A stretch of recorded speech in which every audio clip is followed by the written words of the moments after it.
Now, of course, accidents happen, and that's true, just as true for robots as any other machinery. But finding statistics is tough. Now, this web page that I'm just showing a screenshot here shows serious accidents with industrial robots in the US since the early 1980s. Of course, driverless car accidents make the headlines.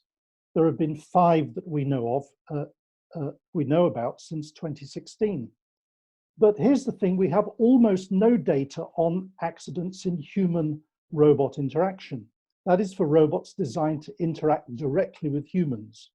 But here is one, a security robot that happened to hurt a child, and we only know about it because it appeared in the national press in the US. So I'm really very happy indeed to introduce our 5-year project called Robotips, Responsible Robotics for the Digital Economy, led by my colleague, Professor Marina Girotka at the University of Oxford. We think that Robotips is the world's first project with the aim of systematically studying the question, how do we investigate accidents with social robots? So what are we doing in Robotips? Well, first we're looking at the technology needed to support accident investigation. So in a paper that Marina and I published in 2017, we argued the case for an ethical black box. Now, our proposition is very simple, that all robots and some AIs should be equipped with a standard device which continuously records a time-stamped log of the internal state of the system, key decisions, and sampled input or sensor data. In effect, the robot equivalent of an aircraft flight data recorder. And of course, without such a device, finding out what the robot was doing and why in the moments leading up to an accident would be more or less impossible. So in Robotips, we are developing and testing a model EBB for social robots, in fact, and other robots, not just social robots. But it's important to understand that in accident investigation is a human process for discovery and reconstruction and ultimately reconciliation.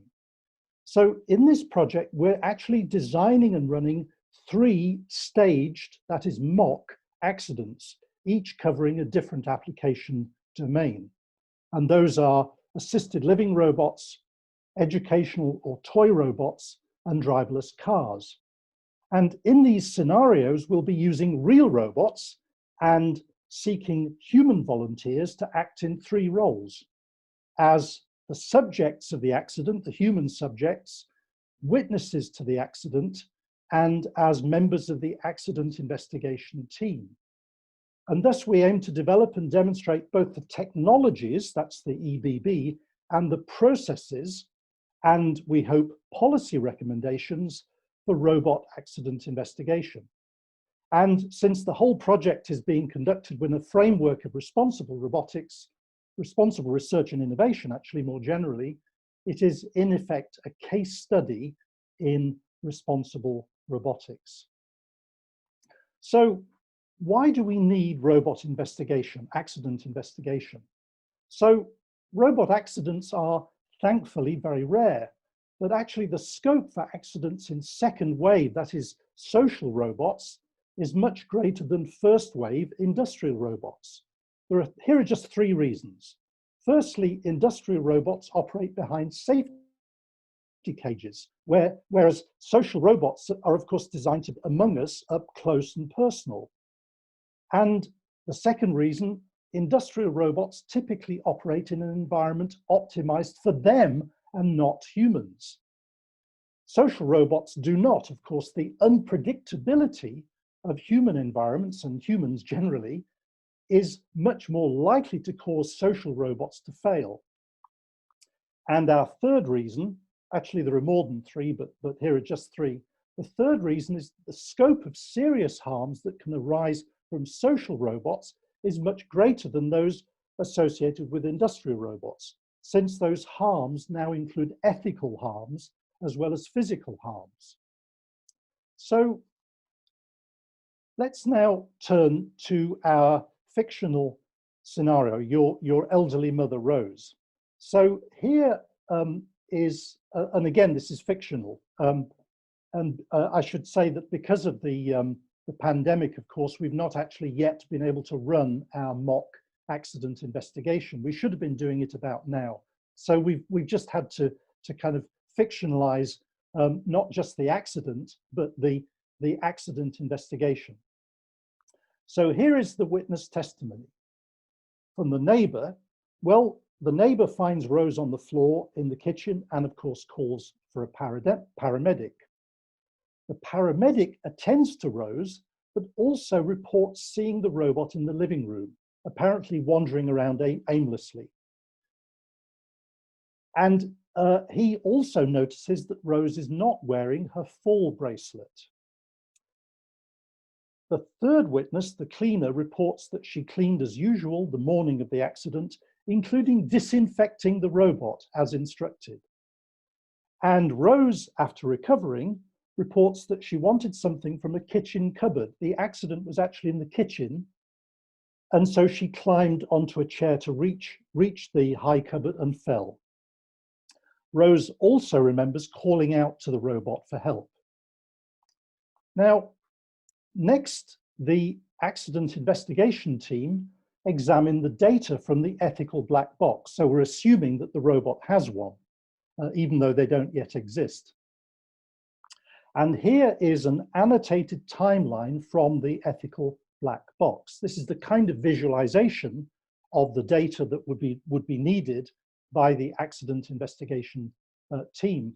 You can see the red arrow here shows the moment of Rose's fall. That's the time at which the accident occurred. And the timeline goes back about 5 hours before the accident and half an hour after the accident. And what we've done here is that we've shown at the top the kind of orange annotation. Those are interactions between the robot and Rose. So for instance, robot waiting for instructions, reminding Rose to drink water, and telling Rose that it has lost connection with the home hub. That's important. The blue boxes here show the robot moving. So where it is in the apartment. In reality, of course, these would actually be XY positions of where the robot is. But here, this is just showing where the robot is generally in the apartment. And the green boxes show the status of connectivity between the robot and the home hub. That is the communications hub for this smart environment that Rose is living in. So then the accident investigation team brings the witness testimony together with the data from the ethical black box to construct a why because graph. Now, why because analysis is a well-known technique for establishing causal links between events. These are events, the square boxes, processes, so that's processes that took place, states that are states of the world that are fixed for the duration of the accident, and importantly, unevents. So unevents are events that should have happened but did not. So in the analysis of Rose's fall, we see that there were actually two accidents. So accident 1 is Rose's fall, and accident 2 is the robot's failure to raise the alarm. And those are shown by these two top nodes here. And in reality, the graph is actually two subgraphs. So this is the subgraph leading to Rose's fall, and this is the subgraph leading to the robot's failure to raise the alarm. They're of course linked through these particular connections here. I won't go through this in detail, but it's all in the paper that I'll refer to at the end. So again, bearing in mind this is all fictional, what are the key findings and remedies from this accident? Bearing in mind that the reason for accident investigation is to find out, first, what happened, secondly, why it happened, and thirdly, what needs to be done to make sure it doesn't happen again. So accident 1 clearly was caused by Rose's fall, was caused by her unwise decision to climb onto a chair. Accident 2, which is in a sense the more serious accident, because if a neighbor hadn't happened to call round, then the consequences of Rose's fall might have been much more serious. So the robot's failure to raise the alarm was caused by a combination of sensor and connection failures. Again, I won't go through those in detail, but you can find much more detail in the paper. And importantly then, the analysis allows us to make some recommendations, and here they are. So firstly, the robot should be equipped with a backup communication system. Now, as an ex-communications engineer, I worked in industry for 10 years on safety critical communication systems. You should always have a backup. And of course, a care robot is a safety critical system, absolutely. The home hub needs to have the ability to send an emergency call directly when the fall bracelet is triggered and not rely on indirect communications via the robot. We should improve the sensitivity of the robot's microphones that allows the robot to have a better range of hearing. Otherwise, the robot simply can't hear from the living room Rose calling from the kitchen. And we think that we should also add a new function to the robot so that it reminds Rose to put on her fall bracelet every day. Otherwise she forgets. I know this because my mum is elderly and she forgets too to put on her panic alarm. And finally, we should advise the cleaner not to use disinfectants on the robot's sensors because they're likely to become damaged, which is one of the things that we think might well have happened in this fictional accident. Well, that brings this short talk to a close. Before thanking you, the audience, I'd like to thank my colleagues in the Robotips team, particularly the core team, Marina Jarotka, Helena Webb, and Katie Winkle, but other colleagues listed here also helped with the paper.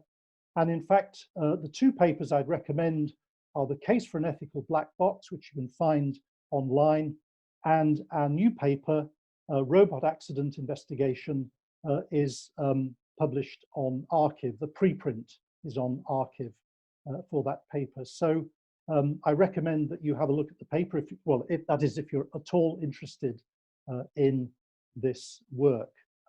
I hope you are. So thank you very much indeed for listening, and obviously very happy indeed to take questions.